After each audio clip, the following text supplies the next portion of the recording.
Alright, now we just finished up planting the seeds. There are a few more in here.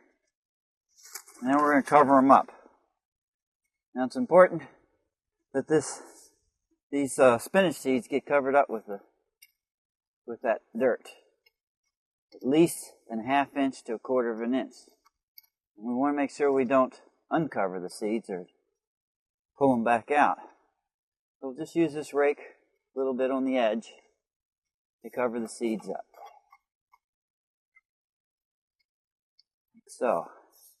And we also want to make sure we go over it one more time to get any weeds that happen to show up, because they will try to overtake the bed.